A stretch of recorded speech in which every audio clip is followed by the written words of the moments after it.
മാധവന്റെ നിത്യശരണം നിന്റെ കൃപയാലെ മാത്രം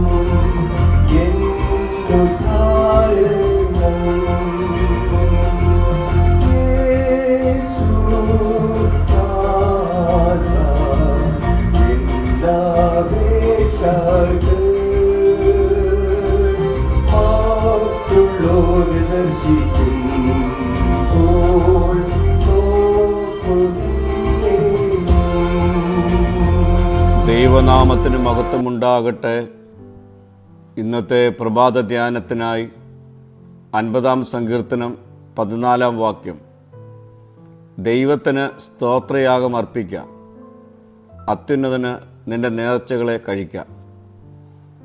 പഴയ നിയമകാലത്ത് ജനങ്ങൾ വിവിധ യാഗങ്ങൾ അർപ്പിച്ചിരുന്നു. എന്നാൽ ഇവിടെ ദൈവം സ്തോത്രയാഗം അർപ്പിക്കുവാൻ ഈ സങ്കീർത്തനത്തിലൂടെ നമ്മെ ഓർമ്മിപ്പിക്കുന്നു. ദൈവത്തിൻ്റെ നന്മകളെ ഓർക്കുക, എല്ലാ സാഹചര്യങ്ങളും നന്ദി പറയുക, അനുഗ്രഹത്തിൽ മാത്രമല്ല കഷ്ടതകളിലും സ്തോത്രം ചെയ്യുന്നവരാകുക. ഇതാണ് ദൈവം നമ്മെക്കുറിച്ച് ആഗ്രഹിക്കുന്നത്. നന്ദിയുള്ള ഹൃദയം ദൈവത്തെ മഹത്വപ്പെടുത്തുന്നു. പരാതിയേക്കാൾ സ്തോത്രം ദൈവഹൃദയത്തെ സന്തോഷിപ്പിക്കുന്നു. അത്യുന്നതന് നേർച്ചകൾ കഴിക്കുക എന്നത് ദൈവത്തോടുള്ള നമ്മുടെ പ്രതിബദ്ധതയാണ്.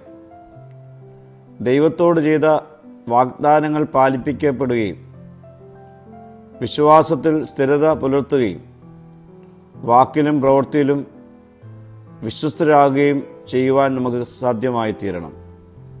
പ്രിയരെ, ദൈവം നമ്മുടെ വാക്കുകൾ കേൾക്കുന്നു. എന്നാൽ അതിലുപരി അവൻ വിശ്വസ്തതയെ വിലമതിക്കുന്നവനാണ്. ആരാധനയുടെ യഥാർത്ഥ അർത്ഥം ഇന്നത്തെ വചനം നമ്മെ ഓർമ്മിപ്പിക്കുന്നുണ്ട്. ആരാധന കൈയടിച്ച് പാട്ടുകൾ പാടുന്നതിൽ മാത്രം ഒതുങ്ങുന്നില്ല.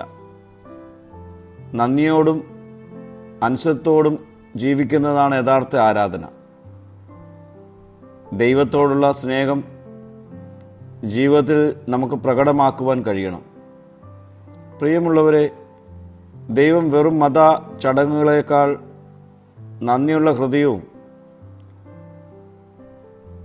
വിശ്വസ്തമായ ജീവിതവുമാണ് ആഗ്രഹിക്കുന്നത്. അതിനാൽ ഓരോ ദിവസവും സ്തോത്രയാഗം അർപ്പിക്കുകയും ദൈവത്തോടുള്ള നമ്മുടെ പ്രതിബദ്ധതകൾ നിറവേറ്റുകയും ചെയ്യുന്നവരായി നമുക്ക് രൂപപ്പെടാം. പ്രാർത്ഥിക്കാം. കർത്താവേ, നന്ദിയുള്ള ഹൃദയവും സ്തോത്രയാഗമാകുന്ന അധരബലവും ദിനംപ്രതി അർപ്പിക്കുവാൻ എന്നെ ഇടയാക്കണമേ. മഹത്വം നീ എടുക്കണം. യേശുവിൻ്റെ നാമത്തിൽ തന്നെ. ആമീൻ.